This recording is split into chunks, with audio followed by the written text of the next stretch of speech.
Buenas tardes a todos y a todas. Espero que estén disfrutando su cafecito, al igual que nosotros.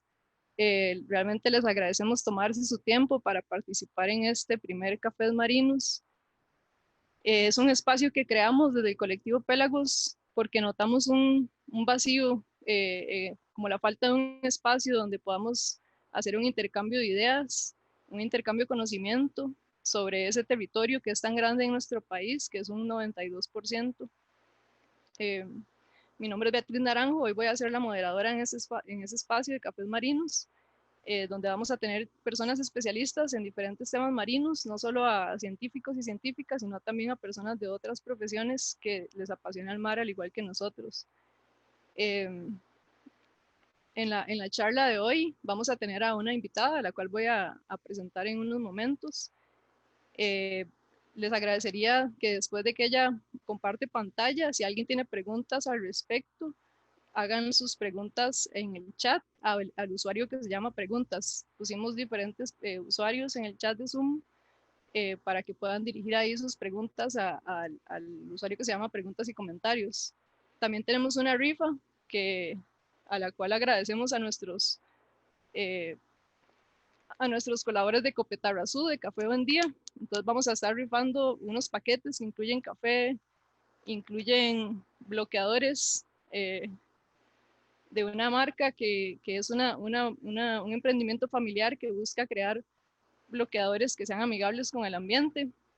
También tenemos camisetas Pélagos que vamos a estar rifando, y también un libro de corales para infantil más que todo, que se llama Los Corales Mágicos, de la autora costarricense Lara Ríos, y que se produjo en conjunto con la iniciativa de restauración coralina Racing Coral. Entonces vamos a estar rifando 3 paquetes que incluyen una camiseta, calcomanía, Pélagos, el libro, 2 bloqueadores y 3 paquetes de café. Para participar en la rifa hay un requisito, que es que envíen la palabra octocoral al usuario que se llama Rifa aquí en la plataforma de Zoom.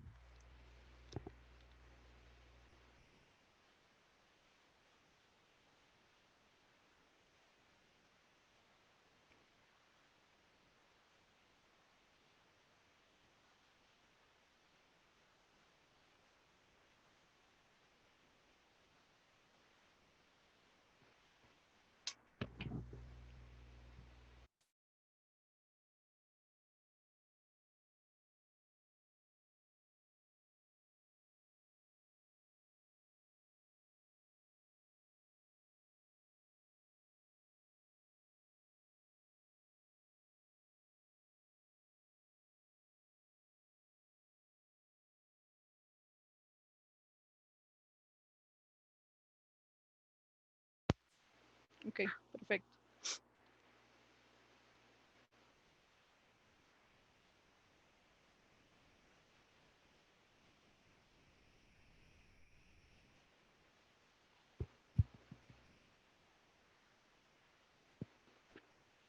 Bueno, como les estaba mencionando, vamos a tener un usuario de rifa al que pueden enviar la palabra octocoral y participar en la rifa. En este espacio, además de invitar a personas científicas, en otros eventos vamos a invitar también a personas que tienen ideas desde productos, desde iniciativas de conservación, sobre cómo podemos solucionar un poco el estado de nuestros mares, y también queremos escuchar historias de gente que sabemos que ha dedicado toda su vida al mar, desde el mundo del buceo, la fotografía, el arte, la música y demás. Entonces les invitamos a seguir nuestras redes sociales para enterarse de próximos eventos. Y bueno, la charla de hoy la empezamos con una invitada muy especial en un tema científico, no solo para conocer más de la biodiversidad de nuestros mares, sino para también valorar la importancia de la investigación en la toma de decisiones como país, y también para exponer la alta calidad de ciencia que desarrollamos en nuestro país. Entonces, para nosotros es un honor hoy empezar este ciclo con una invitada, una científica reconocida a nivel mundial por su estudio en octocorales, que es el tema que nos va a compartir hoy. Odalisca Bridi es una investigadora y profesora del Centro de Investigación en Ciencias del Mar y Limnología, el CIMAR, también del Centro de Investigación en Estructuras Microscópicas, el CIEMIC, la Escuela de Biología y del Museo de Zoología de la Universidad de Costa Rica.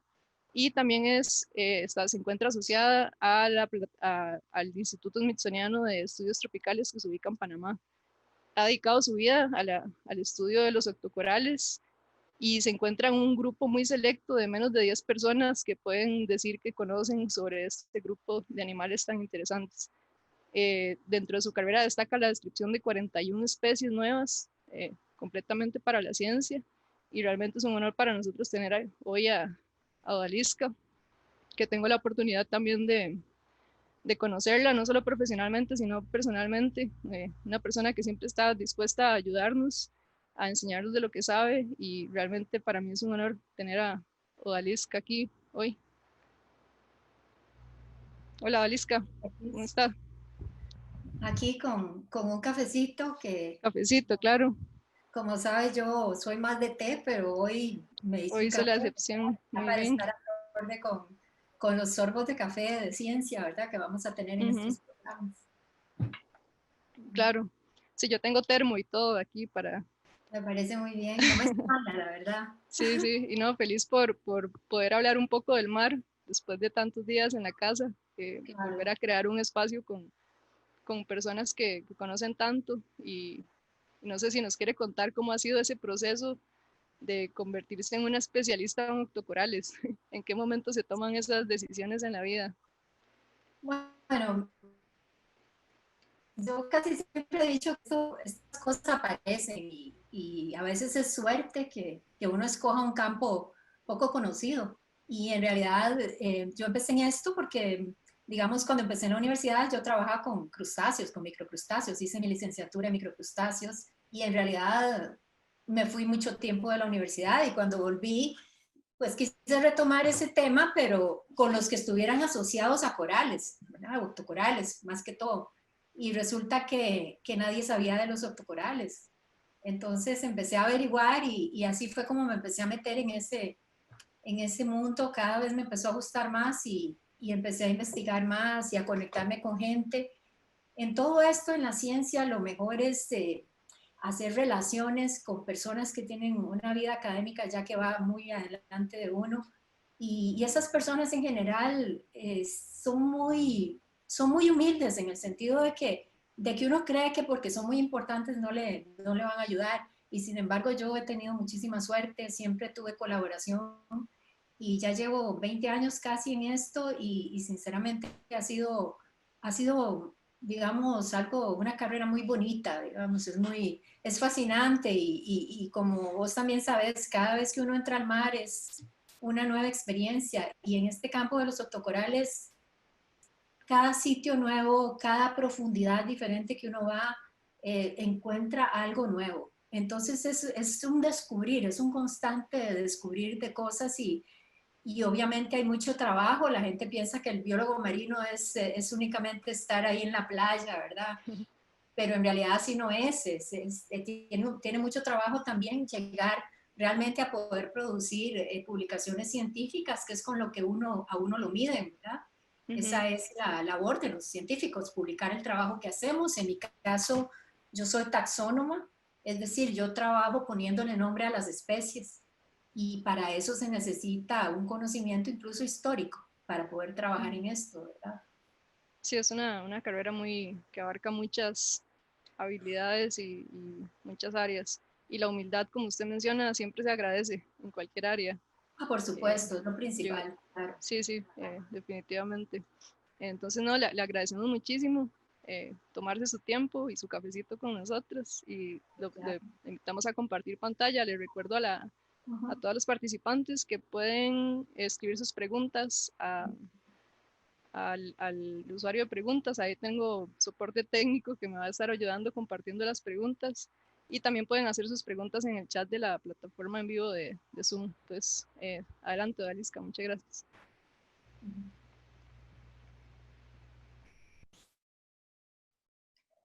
Vamos a ver. Ya estamos ahí, ¿verdad, Beatriz? Sí, correcto, se ve muy bien.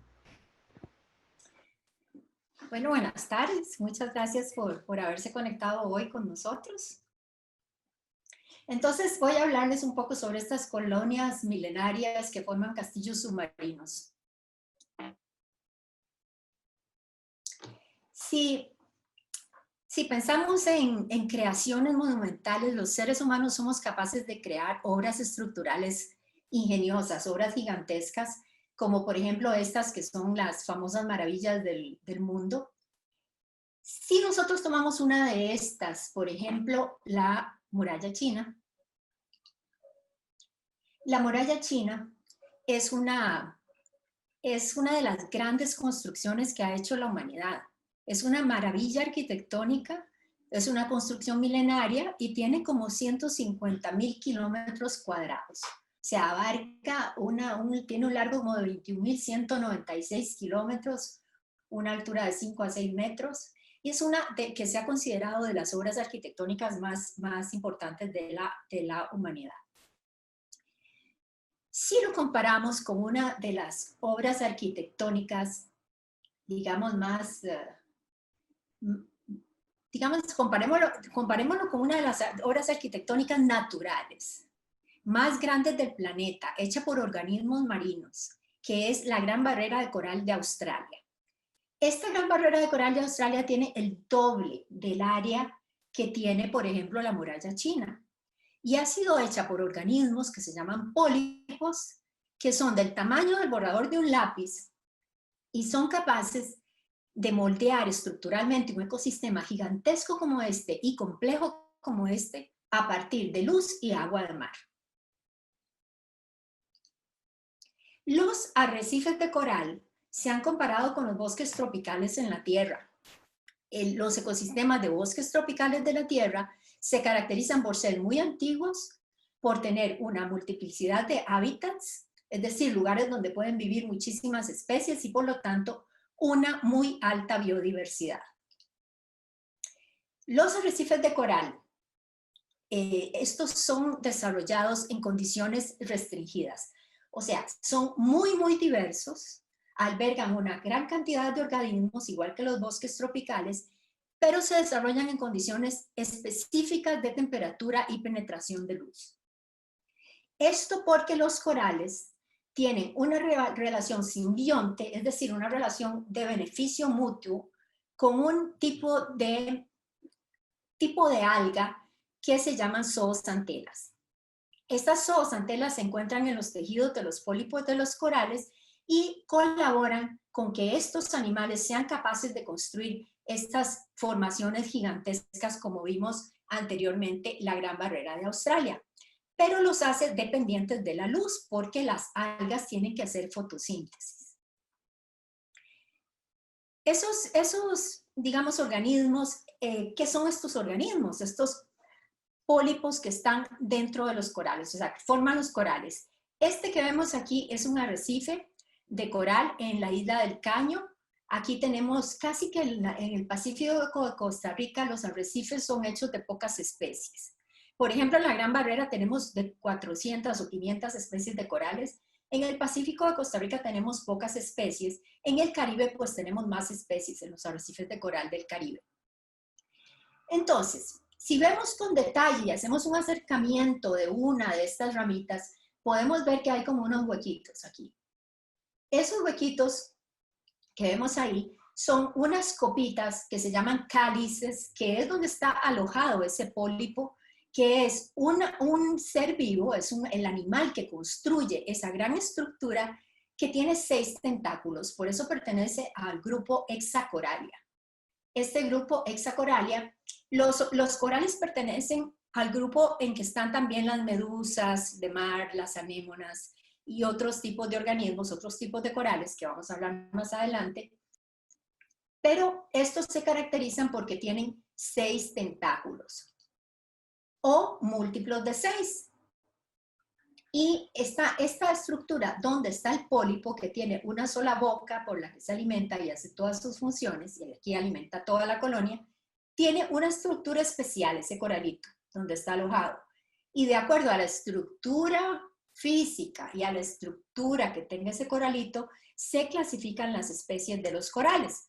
podemos ver estos en un arrecife del Caribe de Costa Rica.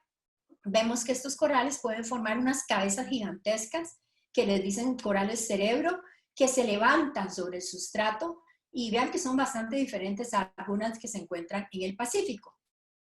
Esta foto también es en Isla del Caño, y aquí podemos ver que hay corales que forman como unas torres, se en forma como de torres, y estos arrecifes también pueden tener formas como de castillos, como un castillo ahí en una montaña, ¿verdad? Todas estas diferentes formas que ellos pueden tomar.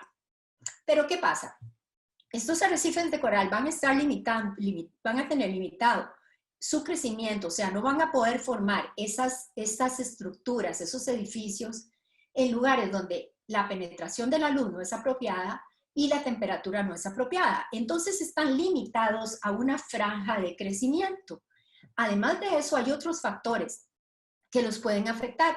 Por ejemplo, la sedimentación, lugares que tienen energía del agua muy fuerte y otros factores que no les permiten a ellos desarrollarse.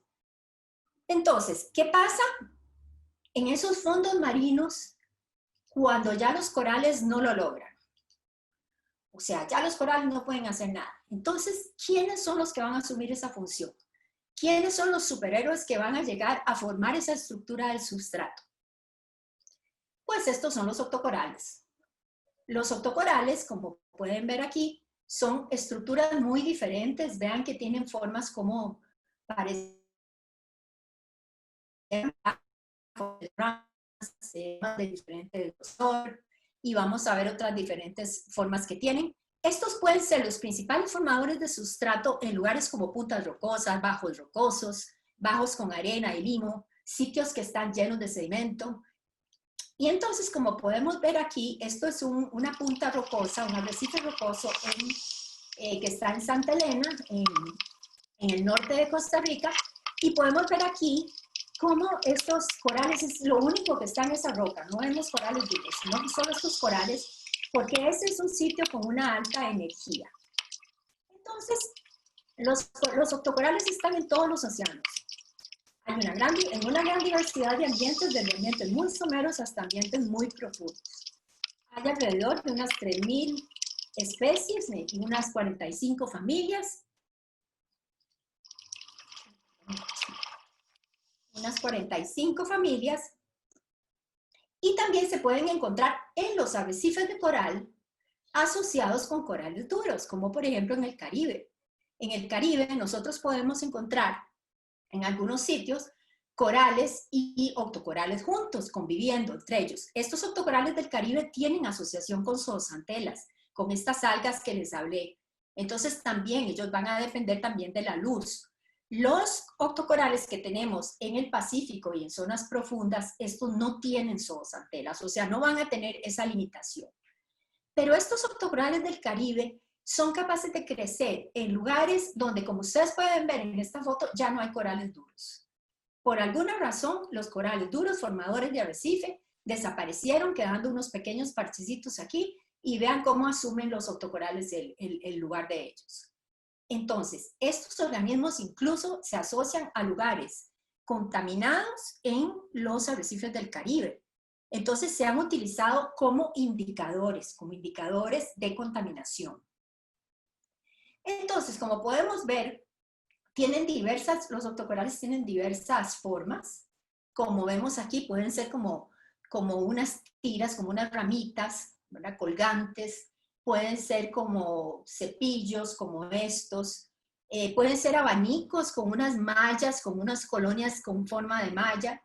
Pueden ser las plumas de mar, las famosas plumas de mar son octocorales. Tienen una morfología muy diferente, un eje central, los pólipos a los lados. Y pueden también ser este otro tipo, que son los que se llaman corales suaves, que no tienen esqueletos rígidos, sí, pero sin embargo tienen 8 tentáculos y se pueden inflar. Entonces, toda esta diversidad que tenemos de formas de estos corales, que pueden ser azozantelados, pueden ser zooxantelados, y pueden tener diversas formas de metabolismo. Pero, ¿qué es lo que hace que pertenezcan a un mismo grupo? O sea, ¿qué hace que sean octocorales? Bueno, octo quiere decir 8. Entonces, lo que une a todos estos diferentes tipos de morfología es tener un pólipo que tiene 8 tentáculos. Como vimos, los corales duros tienen 6 tentáculos y múltiplos de 6. Los octocorales siempre tienen 8 tentáculos, como vemos aquí. Y esos tentáculos tienen unas plumitas laterales que se llaman pinas. Entonces, aquí en este video, los octocorales se están alimentando. Ellos están moviendo sus tentáculos, moviendo sus pinas y atrayendo plancton y otras partículas para poderse alimentar. Entonces, como vimos, ellos tienen unas formas de ramas. Si nosotros cogemos una ramita de un octocoral, aquí están los pólipos, aquí está el eje central, y nosotros hacemos un corte longitudinal aquí. Entonces, lo que vamos a ver en este dibujo es como si hubiéramos cortado la rama a lo largo, y entonces estamos viendo, aquí están los pólipos están embebidos dentro de una matriz aquí que se llama senénquime, están en una copita, como en los corales duros, que se llama cáliz, y aquí está, este es como si hubiéramos cortado el pólipo a lo largo, entonces lo vemos por dentro, aquí está su sistema digestivo y también su sistema reproductor. Estos animales son coloniales. ¿Qué quiere decir? ¿Qué quiere decir que son coloniales? Bueno, que viven todos unidos, o sea, todos ellos viven en una misma colonia. Entonces, como vemos aquí, hay unos tubos dentro de este senénquime, que son unos tubos que llevan a toda la colonia la sustancia, la comida, el agua, todo lo que entra, todo lo que está filtrando el pólipo pasa a lo largo de toda la colonia. Además, estos octocorales, este grupo tiene un eje central que se llama eje, o sea, se llama el eje, y está constituido por un material córneo, que es como el material de las uñas o de los cachos de los animales, y esto le da flexibilidad a esas colonias. Son colonias flexibles que se pueden mover, no son rígidas. Y además, dentro de este senénquima vamos a tener unas estructuras que se llaman escleritas. Las escleritas son como unos huesos, como unos huesitos de carbonato de calcio que están dentro de esta estructura dándole soporte y dándole flexibilidad.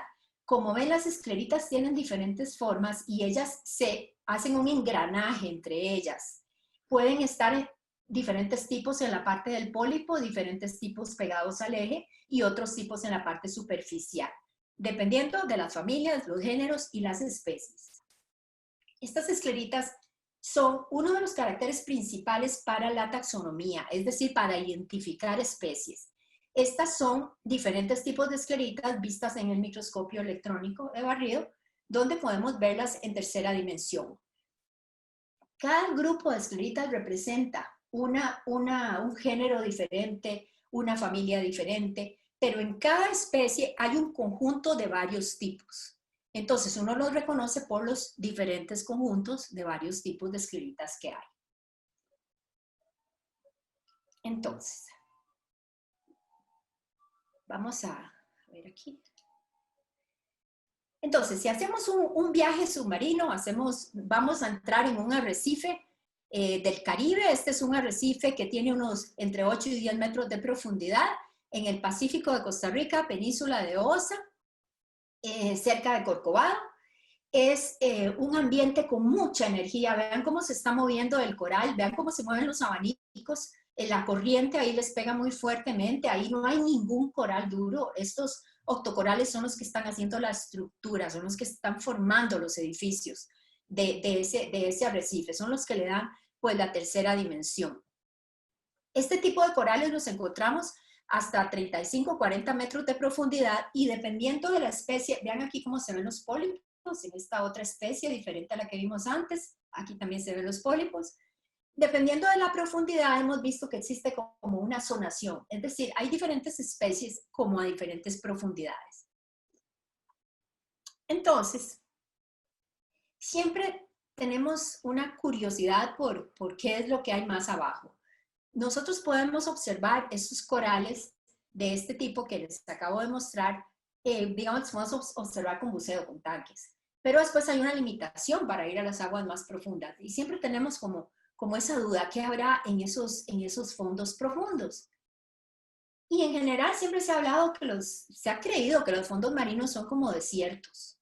O sea, que son lugares con poca estructura, pocos hábitats, baja diversidad, debido a que tienen condiciones extremas. O sea, no tienen condiciones normales donde pueden desarrollarse muchos ecosistemas.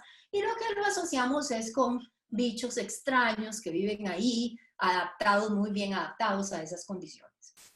Sin embargo, si nosotros hacemos un viaje y nos vamos a las profundidades a ver qué es realmente lo que vamos a encontrar ahí, entonces primero, cuando empezamos a bajar, lo que vemos es nada. O sea, lo que vamos a ver es una oscuridad. De repente, cuando los ojos se nos adaptan a la oscuridad, podemos ver como unas luces que se ven, una luminiscencia, una luz azul, una luz verde, el movimiento de unas formas estructurales que están emitiendo luces azules, ¿verdad? Y entonces de repente prendemos la luz y podemos ver que esas luces en el fondo se han descubierto que son octocorales. O sea, son los octocorales los que están ahí, que tienen diferentes formas y son capaces de producir su propia luz. Es decir, son especies adaptadas a vivir a esa profundidad y son capaces de producir bioluminiscencia. Es decir, luz producida por criaturas, ellas mismas la producen. O sea, ellos ven con su metabolismo, producen estos que vamos a mostrar son diferentes tipos de octocorales que están produciendo esa luz y esto está relacionado con su vida exitosa en esos lugares profundos. Este es una pluma de mar con una forma muy, muy interesante y vemos que emite una luz verde, más verde que la luz azul que vimos. Entonces, la luz verde, la luz azul son luces que ellos mismos emiten debido a que viven a esas profundidades. También hay bioluminiscencia en algunos organismos en la superficie. Entonces, cuando ya nos asentamos en el fondo, podemos llegar a ver un arrecife formado, donde vemos estos castillos con todas estas torres, forman como unas barreras. Esta es una especie que se llama Paragorgia arbuscula, es típica de los arrecifes profundos, forman murallas, forman barreras, se pueden extender por varios kilómetros, pero tienen un crecimiento muy, muy lento. Pueden crecer unos 25 centímetros por año y algunas crecen hasta menos. Se han datado con edades entre 200 y 500 años. Digamos, se pueden alcanzar de 5 a unos 3-5 metros de altura y pueden tener varios kilómetros de extensión lineal. También en los fondos marinos hay cañones y montes submarinos que están ya estamos hablando de profundidades de 1000 metros para abajo. Y aquí en estas pendientes también se hacen esas formaciones de los octocorales. Ellos son los que están amarrando el substrato aquí. Estos montes submarinos sí pueden llegar como hasta 4000 metros de profundidad. Esto es una colonia, varias colonias de un coral que se llama Hemicorallium. Es un coral precioso, de esos corales que se utilizan para joyería. Nunca nos hubiéramos imaginado que esta clase de corales existía. Esto es en el Pacífico de Costa Rica. Es en un monte submarino a unos 3000 metros de profundidad. Y vean qué estructura más compleja está formando sobre una roca basáltica que de otra forma sería lisa y sin ninguna estructura. También, no les comenté, pero los octocorales tienen una gran importancia también por esto, porque se han usado por muchos años en joyería, para joyería. También se usan en acuarios, los más someros, y también obviamente son atractores turísticos en los arrecifes someros, ¿verdad? Aquí podemos ver otro de estos corales profundos. Tiene una morfología con muchos compartimentos. Ellos van formando compartimentos entre ellos y eso hace que otros organismos puedan vivir asociados a ellos.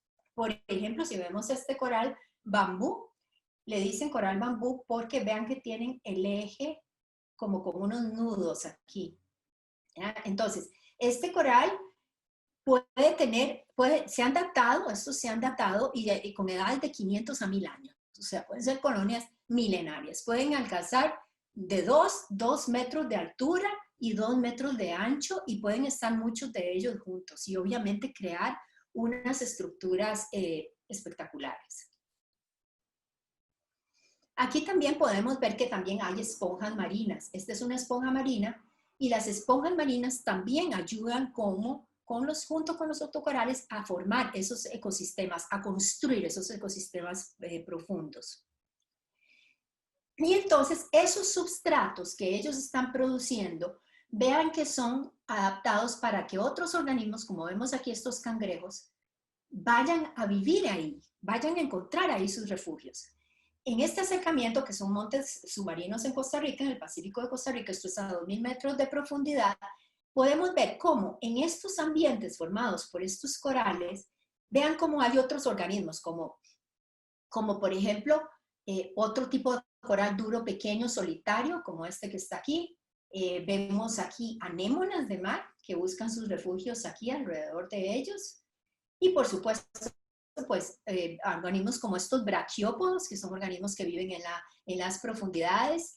Y si nosotros cogemos una de estas colonias y le arrancamos un pedazo y la vemos con un microscopio, con un estereoscopio, vamos a ver que estos organismos que vemos aquí son grandes. Eso los podemos ver a la vista, los podemos ver en una foto.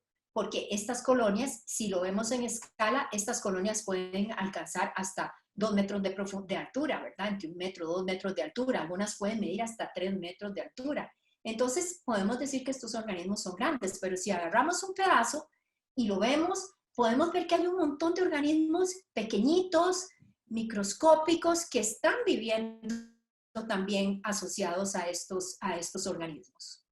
También otros organismos grandes como peces, cangrejos un poco más grandes, pues utilizan todos esos refugios que los octocorales les dan dentro de sus edificios. Obviamente, todos estos animales, cangrejos, camarones que viven a estas profundidades, ellos también tienen adaptaciones especiales para poder vivir ahí. En este acercamiento de un coral, podemos ver aquí estos organismos que se llaman crinoideos, es un tipo de equinodermo, familia como de las estrellas de mar, que son muy antiguos en la evolución. Hay una gran cantidad de ellos y son bastante grandes. Tenemos algunos tipos de gastrópodos, también tenemos anémonas que viven ahí y vean qué grande este cangrejo que está aquí. Por aquí podemos ver otros organismos que pueden ser también gusanos de mar, poliquetos. Y aquí vemos, vean qué bonito este coral, Victor Gorgia, es una especie de coral espectacular, tiene una forma lindísima, ahí pueden ver el color y vean que tiene aquí pegada una anémona. En la profundidad no hay color, como les dije anteriormente. Aquí los podemos observar porque, digamos, se tomó la foto con un submarino que tiene luz y entonces le podemos ver los colores a esos organismos. También existen fondos a 3000, 4000 metros de profundidad, donde hay menos pendiente, donde casi no hay estructura. Y en estos ambientes encontramos también corales suaves, como estos que ven aquí, los que les hablé, que no tienen un esqueleto, un eje central, sino que simplemente tienen un esqueleto o tienen un esqueleto hidráulico que se llama, y ellos se pueden extender hasta 1 metro de altura y vea que son los formadores de ese substrato. Además de que aquí hay pues de las otras especies y aquí pueden ver cómo hay aquí una estrella de mar, aquí un cangrejo, que están subidos en estas estructuras. También tenemos las plumas de mar en estos fondos arenosos, casi sin estructura. Las plumas de mar que tienen esta morfología tan interesante, tienen un eje central y los pólipos están en estas partes aquí alojados. Las plumas de mar tienen 2 tipos de pólipos, pero los 2 tipos tienen 8 tentáculos, porque es lo característico de los octocorales. y vemos que son como es donde se agrupan estos camaroncitos. Vea que cada vez que hay una estructura en el fondo, hay una agrupación de otros organismos que están ahí. Por eso es que estos organismos se habla de que aumentan la biodiversidad de los fondos. Y claro, muchos buscan refugio en estas plumas de mar. Claro, este pez pensó que él era más pequeñito de lo que era, ¿verdad? Con costos le tapa pues la nariz, o tal vez realmente se vino a comer algo que está pues debajo de la pluma. Esas plumas pueden medir unos 30, 40 centímetros de altura, pero también existen plumas de mar que pueden medir hasta 2 metros de altura y se han datado que pueden llegar hasta 600 años, de tener 600 años. Y vean aquí cómo este cangrejo pues se sube en la pluma porque aquí va a tener más oportunidad de capturar una presa que esté nadando aquí en la superficie. Entonces les dan ese hábitat a otros organismos. Aquí pueden ver un erizo también. Pero también los octocorales los hemos encontrado, los hemos encontrado en ambientes como estos que son que son emisores de metano. Son ambientes especiales donde hay una química propia en esos ambientes y los organismos que viven ahí tienen sus metabolismos adaptados a la obtención de energía por medio de quimiosíntesis. O sea, no van a depender para nada del sol. Ellos dependen de los nutrientes que se están produciendo ahí. Y encontramos esta especie, es una especie del género Swiftia, que la primera especie de ese género la describimos el año pasado por primera vez para estos sitios, y algunas investigaciones que se están haciendo demuestran que tiene una relación metabólica con esos nutrientes que se encuentran ahí.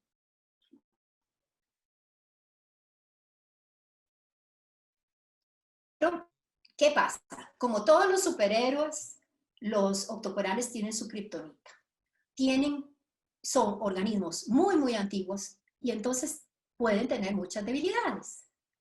Las debilidades pueden ser las mismas que tienen los factores que afectan a los corales de las aguas someras, como son la sobrepesca, las técnicas de cultivo, fumigación y todo eso mal empleadas, técnicas destructivas de pesca, la tala de los bosques y también fenómenos naturales, el deshielo de los océanos, las tormentas, los tifones, los huracanes, los tsunamis y por supuesto pues el cambio climático. Estas son, en general, son de origen antropogénico, pero bueno, obviamente también hay fenómenos naturales asociados. Y esto va a producir un impacto importante en los corales y los octocorales, digamos cuando estamos hablando de que viven, de que están cerca de las costas o que tienen una influencia humana muy directa. Pero también van a influir. Todo lo que pasa en la superficie también tiene su influencia en la profundidad. Entonces, por supuesto, plásticos afectan desde la superficie hasta la fosa más profunda del océano, porque se han encontrado plásticos hasta en la fosa de las Marianas, que es la profundidad más grande del Océano Pacífico y del mundo, y ahí se han encontrado plásticos. Entonces, el plástico va a estar afectando todos los ecosistemas.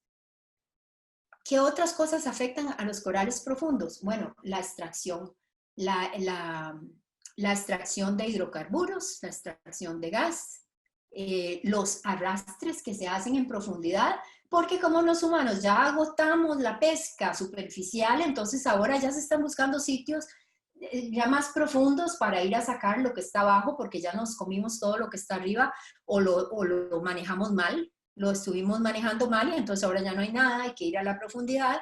Y al tener estas técnicas, pues lo que se hace es arrastrar en una superficie y como les digo, estamos arrastrando, quebrando colonias milenarias, haciendo este tipo de fenómenos. Y muy importante, la minería submarina, la minería de profundidad, donde se ha puesto pues de moda y hay una gran investigación en los nódulos polimetálicos que tienen tierras raras y magnesio y algunos minerales que también se encuentran en la tierra, pero obviamente ya también los hemos agotado. Entonces, ¿qué hacemos? Bueno, vamos ahora, ya acabamos con lo de la tierra, vamos a entrarle al fondo marino. Entonces, todas estas técnicas de una u otra forma van a influenciar a estos corales. Estas técnicas puedan producir ruido que van a alterar los ecosistemas cuando se hagan estas exploraciones. Aquí pueden producirse derrames, que se ha documentado el daño que le causa a los arrecifes profundos. Aquí se va a levantar una gran cantidad de sedimentos y como vemos, aquella bioluminiscencia que producen los octocorales probablemente no se va a ver. Y las técnicas que ellos usan con esa bioluminiscencia, que usan algunas técnicas hasta de producir un moco brillante que se lo tiran a un depredador para que otro depredador lo vea y se lo coma. Todo esto se va a perder. Todo ese equilibrio en estos ecosistemas se va a perder cuando le entremos a la minería sin pensarlo, o sea, sin un planeamiento a largo plazo, o sea, sin pensar a largo plazo. Entonces, podemos decir que los octocorales son criaturas de muy lento crecimiento. Aquí vemos una colonia que se sacó de Paragorgia, de ese género que les abría al principio. Vean el ancho que tiene, vean en proporción con ella, vean qué colonia más gigantesca esta. También vemos aquí, esto es un corte de un eje de un coral bambú, como eso que les enseñé antes. Estos se estuvieron datando. Datar es cómo se ve cuántos años tiene un coral. Esto se hace con el carbono 14, que es digamos, un isótopo radioactivo del carbono, que tiene una evolución dentro del ecosistema, ¿verdad? Cuando los organismos toman el CO2 del ambiente, entonces se incorpora dentro de sus ecosistemas, y entonces eso es lo que se data. Se pueden ver en estos anillos, se puede saber cuántos años tiene. Por eso yo les hablo de edades aproximadas entre esto y esto, que es lo que, y cada vez estos métodos pues se han ido afinando un poco más con el tiempo, y no ya no solo se usa carbono 14, sino que se usan otros isótopos para hacer esas dataciones. Y entonces, bueno, esos corales pues han estado ahí por miles de años. Entonces, ¿qué podemos decir? La naturaleza delicada de estos organismos, además de su longevidad y su lento crecimiento, implica que tienen muy bajas tasas de resiliencia y baja capacidad de recuperación derivadas de estas actividades antropogénicas que hemos nombrado anteriormente. O sea, no es fácil recuperar una colonia que estuvo ahí creciendo por 800 años. No es fácil recuperarla. Entonces, mucha gente se pregunta, ¿y hay tesoros ahí en el fondo del mar, verdad? Si hay tesoros en las profundidades del mar. Pues sí, sí hay tesoros en las profundidades del mar, pero bueno, en general no son monedas de oro, ni son los nódulos polimetálicos, ni es el gas, ni son los hidrocarburos. Realmente es todavía algo mucho más valioso que esto. Es esa biodiversidad que tenemos, esos organismos que tenemos en las profundidades. Eso es un verdadero tesoro de piratas, donde hay sustancias químicas nuevas, moléculas nuevas, que pueden ayudar en un mundo tan cambiante y tan abusado por los seres humanos.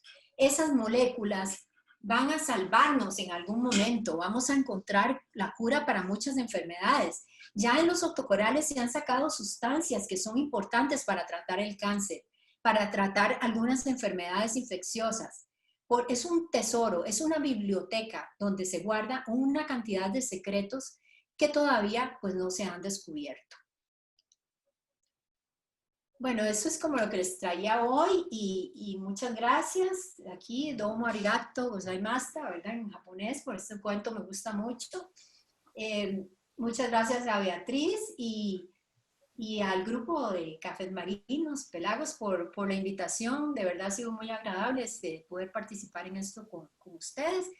Y si tienen algunas preguntas, con mucho gusto, nada más Claro, me dicen. muchas gracias, Oda. Mucho gusto, Bea. Sí se me escucha ahora, ¿verdad? Yo creo que es que al principio yo estaba más nerviosa que usted. Ah, ok. Tenemos algunas preguntas bastante interesantes. A mí me gustaría empezar con una, porque, por ejemplo, usted mostraba esos fondos blandos, ¿verdad? Que muchas veces uno cree que son solo barro. exacto. Y quería preguntarle, ¿usted qué tan preocupada está con todo el conocimiento que usted tiene de este grupo por una eventual, por ejemplo, reapertura de la pesca de camarón de semi-industrial en el Pacífico, como estamos viendo ¿verdad? Que sigue siendo un tema que no se termina de resolver? ¿Y a usted qué tanto le preocupa, por ejemplo, una reapertura de esa pesquería? Sí, bueno, sabemos muy bien que la pesca del camarón lo que hace es arrastrar en el fondo, ¿verdad? Y obviamente se lleva todo lo que está ahí. Hay sitios que ya han sido impactados desde hace muchos años y que probablemente en un principio pues sacaron todos los corales que había, los rompieron o lo que fuera.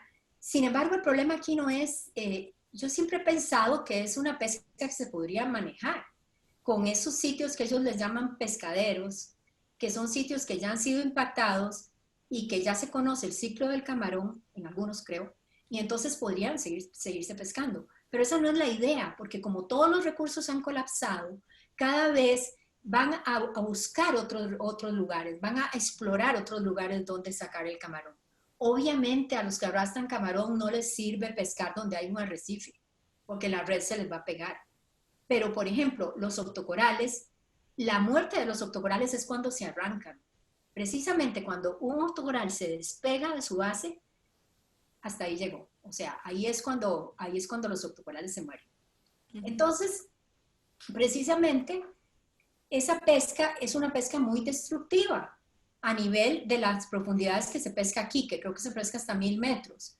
Imagínense esa pesca ya a 2000, 3000 metros, donde ni siquiera se sabe qué hay, y es la tendencia actual. Cada vez se va más profundo porque el recurso se ha agotado. Entonces, vamos a acabar con este recurso tan milenario, este recurso tan importante por todos los beneficios que puede producir, y lo es que no los conocemos. Ahora que tuvimos la oportunidad de poder muestrear a profundidades de 2000, 3000 metros con un submarino o con un robot submarino, y tenemos estas colecciones, vean, hay octocorales que nosotros sacamos. Yo tengo 20 años de estar trabajando con octocorales de las partes superficiales y sacamos cosas que no tengo la menor idea ni de la familia que son, porque son corales que ni siquiera conocíamos que los teníamos en Costa Rica. Y eso pasa en toda parte del mundo. Le está pasando a todos los colegas que a veces exploran regiones más profundas y encuentran cosas sorprendentes. Y lo más importante es que esto, como les dije antes, tienen un montón de beneficios para el ser humano. Hay beneficios que no los conocemos, que podemos sacar una gran cantidad de beneficios de esta biodiversidad que tenemos. Sí, tal vez por ahí sería la idea de usar lo que sabemos antes de que lleguemos a tener una sobreexplotación y tener que llegar a esas decisiones, ¿verdad? Como que hace falta un poco de Exactamente. integración entre lo que se sabe, el conocimiento científico y la toma de decisiones. Solo para recordarle a las personas que están participando en la rifa que al final de la transmisión vamos a hacer la rifa en vivo y que tienen que estar conectados para que puedan quedar participando en la rifa. Tengo algunas preguntas muy interesantes. Daniel González pregunta que cuál especie de octocoral le ha sorprendido más y por qué. Sí. Bueno, digamos que a mí cuando me preguntan, por ejemplo, qué son mis favoritos, son los abanicos de mar, esos que les enseñé a un principio que son ramificados porque tienen unas formas espectaculares y sus formas de interactuar entre ellos son increíblemente interesantes. Eh, pero como que me ha impresionado fue pues más que todo ver estos corales de profundidad. Por ejemplo, ese de Víctor Gorgia que les enseñé, ese morado, eso sí, es impresionante ver esos corales. También como la forma en que uno los ve, porque uno va bajando en un ambiente, de repente el submarino prende las luces y se le viene, ¿verdad? Entonces tal vez eso me ha llamado mucho la atención, realmente me ha impresionado bastante. Imposible no impresionarse con esos colores a esas Sí, claro. profundidades y que todo sea tan desconocido. Hay uno Juan Carlos Azofeifa pregunta que cuál ha sido su buceo favorito y cuál ha sido su buceo scuba más profundo en busca de octocorales. O sea, buceo con Ah, tanque, no en submarino, sino con tanque. qué pena decir, porque es un poco irresponsable, pero sí, mi buceo más profundo buscando octocorales fue a 62 metros en México, en una región en Oaxaca, que encontré, bueno, fue impresionante llegar ahí abajo y ver una especie que se llama Elisela, que solo se veía en el Caribe profundo también, pero ahí en México fue muy impresionante, fue mi buceo más profundo y es como llegar, ver, arrancar algo y para irlo a identificar arriba y empieza a subir, porque el tiempo de fondo que uno tiene con aire a esa profundidad pues es como 4 minutos y entonces es como llegar, ver todo lo que uno pueda ya salga y salga despacio y haga todas las paradas de seguridad y todo lo que se ocupe. Además de que ahí abajo sí es bastante frío, especialmente en esa región. ¿Cuál fue la otra pregunta? ¿Cuál era el buceo más profundo? Sí, y el buceo que más le ha impactado en general, ahí tal Sí, vez aplica para todo, buceo aplica favorito en para todo. submarino o scuba. Ujú. Sí, bueno, es que sí, tengo que decirlo. He tenido buceos muy, muy buenos, muy bonitos, impresionantes, en algunas regiones del Caribe que uno es impresionante. Un buceo que hicimos una vez en Indonesia que estaba lleno de octocorales, no había un solo pez, porque es de esas regiones que son sobrepescadas. No había un solo pez, pero estaban esos octocorales gigantescos. Entonces fue muy impresionante ese lugar en Indonesia, también en Japón que buceé en un arrecife de coral azul. El coral azul es un octocoral, pero tiene forma como de coral duro, como de arrecife. Entonces sí, también fue sumamente impresionante. Pero bueno, tengo que aceptar que mi buceo a 1000 metros en un submarino, en el submarino Alvin, que es el submarino de investigación por excelencia, sí fue muy impresionante realmente. Y fue una experiencia que atesoraré siempre. Uh -huh. Qué bueno. Sí, no, y se ha producido mucha información también de esas expediciones a aguas profundas. Claro, y tenemos toda una colección que estamos trabajando y bueno, gente que está apuntada. Ahora tengo un estudiante que va a entrarle a los corales negros, Wendy Matamoros, y también, bueno, Beatriz, que le estamos entrando a la dinámica de los montes submarinos y todo eso. Y bueno, la taxonomía, ahí está, estamos trabajando en eso. Son grupos con el que hay que aliarse con otra gente que tiene más experiencia con algunos grupos que nosotros apenas estamos empezando. Entonces, sí, muy interesante. Sí, mucho trabajo por delante. Hay una pregunta que es bastante curiosa porque vimos todo ese montón de colores, ¿verdad? De ¿Qué la cosa. determina, Diego Medina quiere saber cuáles factores determinan esas diversas coloraciones?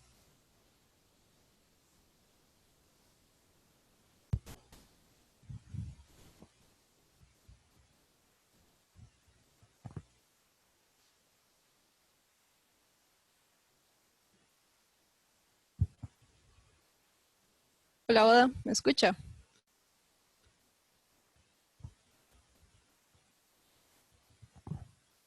Bueno, creo que perdimos a Oda por unos momentos. Eh, para responder tal vez la pregunta de las coloraciones, es una pregunta que le han hecho a Oda varias veces en otras charlas también y al parecer se sabe muy poco. Ahorita hay una estudiante que tiene Balisca que es estudiante de química que va a empezar a estudiar qué es lo que realmente determina esas coloraciones.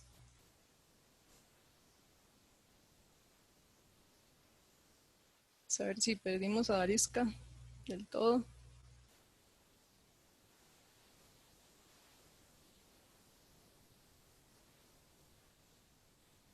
Bueno, para dar un tiempito a que Odalisca se conecte, creo que está aquí, ya lo estoy admitiendo. Hola, Oda.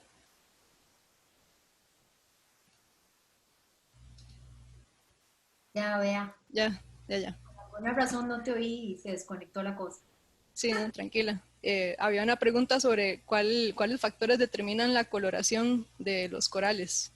Wow, esa es muy buena pregunta. Esa pregunta, bueno, todavía no puedo darle una respuesta realmente, pero digamos estamos haciendo algunos trabajos. De lo que se ha investigado, la coloración de los corales se debe a pigmentos que hay en el agua. Por ejemplo, en los octocorales del, del Caribe, que casi no tienen color, casi todos son como tonos muy opacos. Las escleritas en general son blancas, transparentes, en algunos tienen algunas moradas. Ellos a veces el color lo tienen por la relación con zooxantelas, pero en los corales de profundidad y los octocorales, en los octocorales de profundidad y los octocorales de las zonas someras del Pacífico Oriental, donde no tienen relación con zooxantelas, se han asociado a pigmentos carotenoides que están en... Entonces, los octocorales los incorporan a la hora en que hacen la cristalografía de construir sus escleritas. Ahora hay una estudiante de química que está haciendo una tesis en esto. Ella, Elizabeth, ella está trabajando ahora para ver qué pasa aquí con los corales. Está trabajando con dos especies de la isla del Coco y tal vez un día de estos tengamos más resultados sobre eso. Ojalá, sí, qué interesante. Ingo Bergman agradece la presentación, el espacio, y quiere preguntar cómo se puede convencer a los tomadores de decisiones para proteger estos ambientes de profundidad. Sí, bueno, Ingo, como usted lo sabe, es bastante difícil, pero la única forma es con la ciencia, demostrando con ciencia, con nuestras investigaciones, el daño que se le puede causar a estos arrecifes y sobre todo demostrando el problema que es perder la biodiversidad. Es que muchas veces se ve la biodiversidad como algo romántico.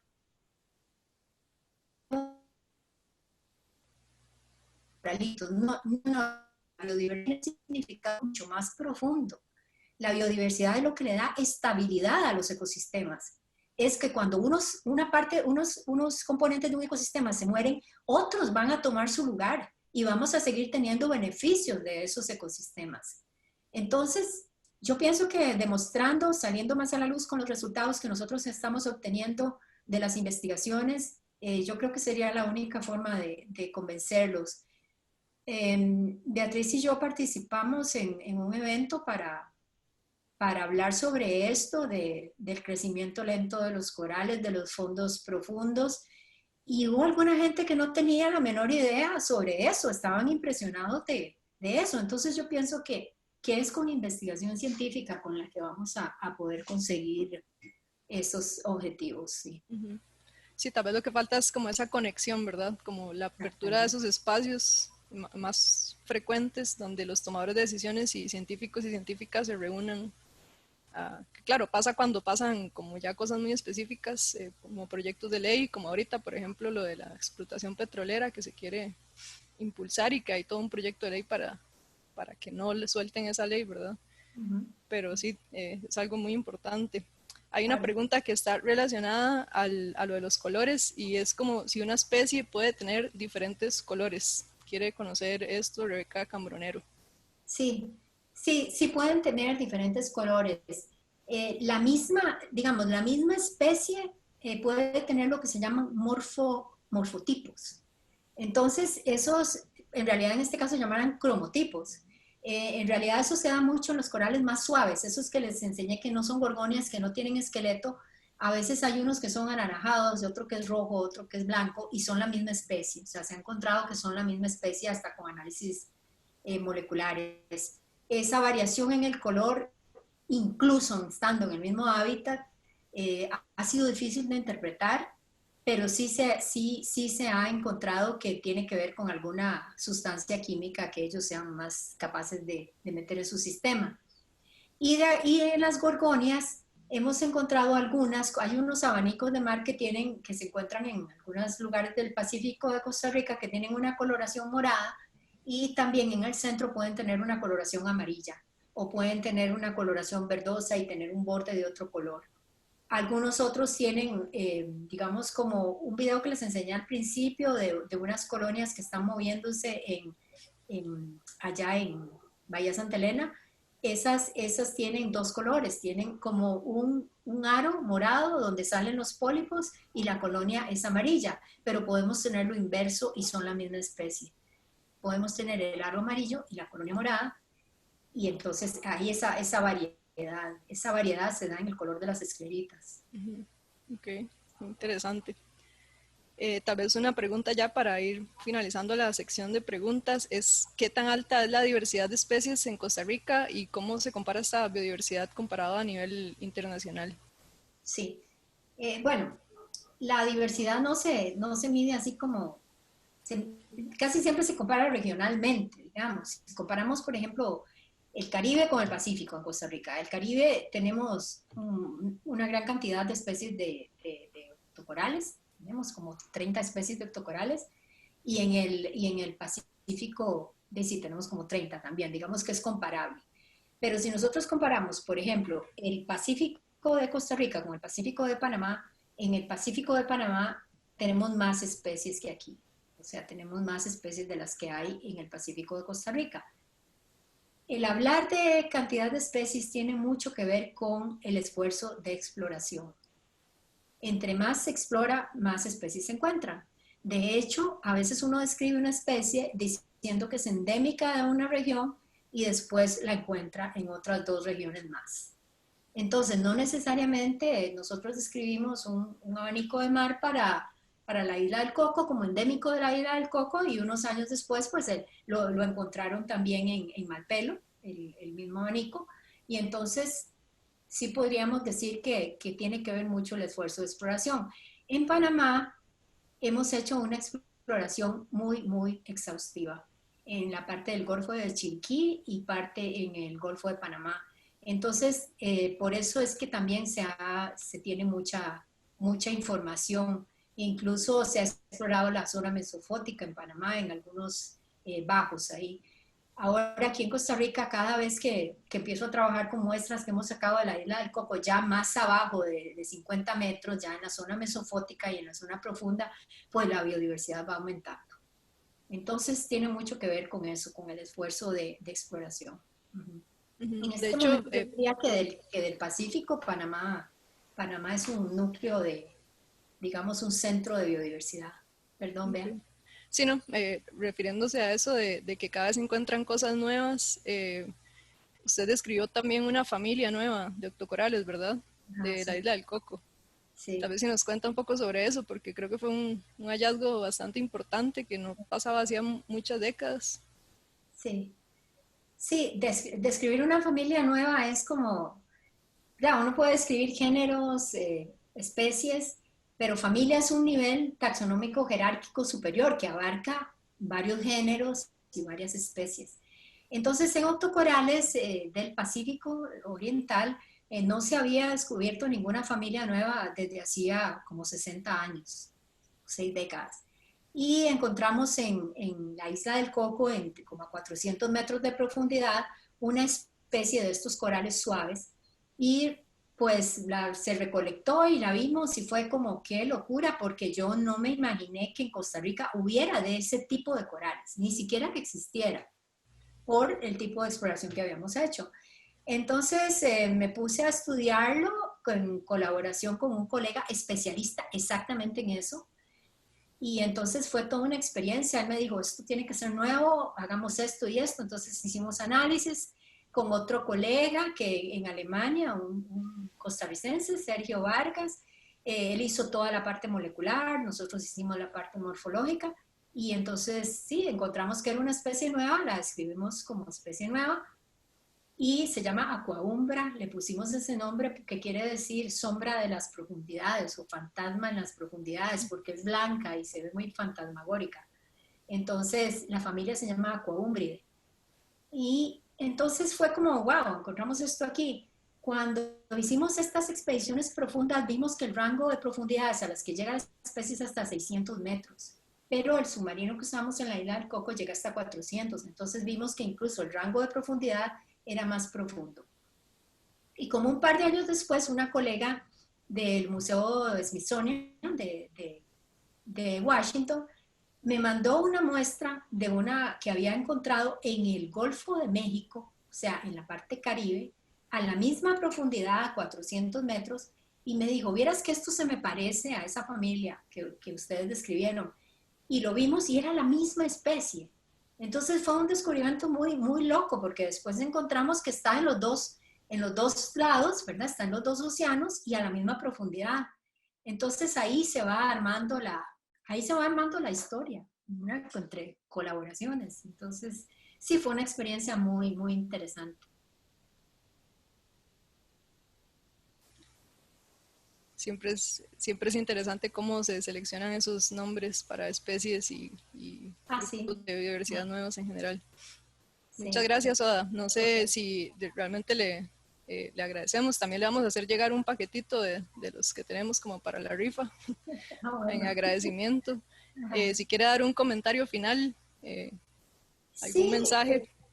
bueno, yo creo que ya como que quedó claro, bueno, espero que les haya quedado claro el concepto de qué es un octocoral, porque mucha gente ni siquiera sabe qué son, y la importancia que tienen en la ecología y en el futuro, ¿verdad? En el futuro en el futuro, para el futuro de los humanos incluso.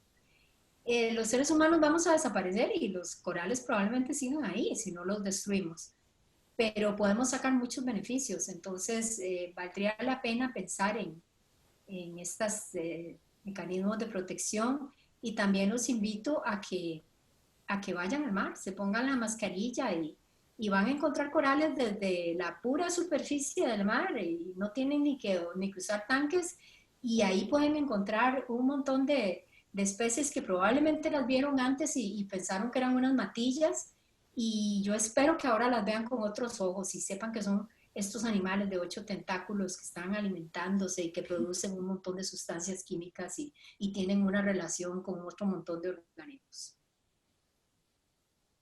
Muy bien, sí, Gracias. todos ahí a recordar los octocorales y lo importante que son. Muchas gracias, Oda. Un placer saludarla Mucho también. gusto. Sí, ¿verdad? Sí, sí, hace tiempo no nos vemos. Uh-huh. Y también, bueno, agradecemos la presencia de todos y todas ustedes. También les invitamos a mantenerse al tanto de futuros cafés marinos que vamos a tener. Pueden seguir nuestras redes sociales en Facebook, en Instagram. Nos pueden encontrar como Somos Pélagos. Voy a compartir la pantalla a uno de mis compañeros para que trabajemos aquí con la rifa. Vamos a seleccionar unos números, unos ganadores random, aleatorios. De paso aprovecho para agradecer a Copetarrazú con el café Buen Día, que ha estado no solo permitiendo que estas rifas sucedan, sino que también podamos trabajar en la preparación de estas actividades. También a New Bari Costa Rica por su impulso por generar productos que sean amigables con los arrecifes coralinos.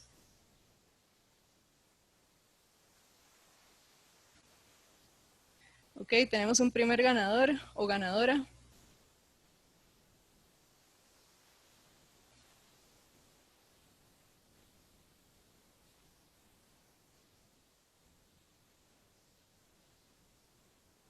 Marcelo Soleil.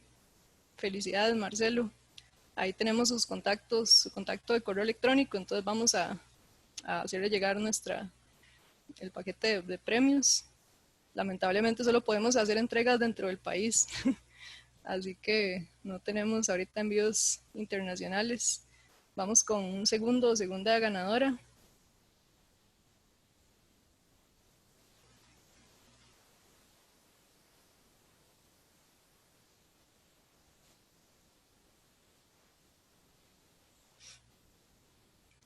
Melanie Calderón.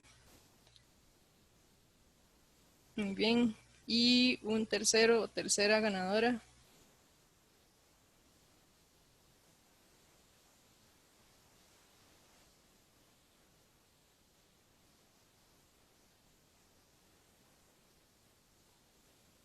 Josué Jiménez. Felicidades entonces a nuestros ganadores y ganadoras. esperamos que hayan disfrutado esta tarde de café. A los ganadores nosotros vamos a contactarlos y de verdad apreciamos todo su tiempo por unirse y los invitamos a compartir, ¿verdad?, la palabra del mar. Tenemos mucho por qué trabajar, hay muchos temas pasando, como mencionamos, pesca de arrastre, esfuerzos por hacer exploración petrolera, minería, y creo que como sociedad y sobre todo a la población joven es nuestro momento de no esperar como que suceda algo milagroso y todo se arregle, sino globalmente pensando y actuando localmente podemos hacer nuestro granito de arena. Entonces, muchas gracias, espero que hayan disfrutado la transmisión y que pasen una linda tarde y noche.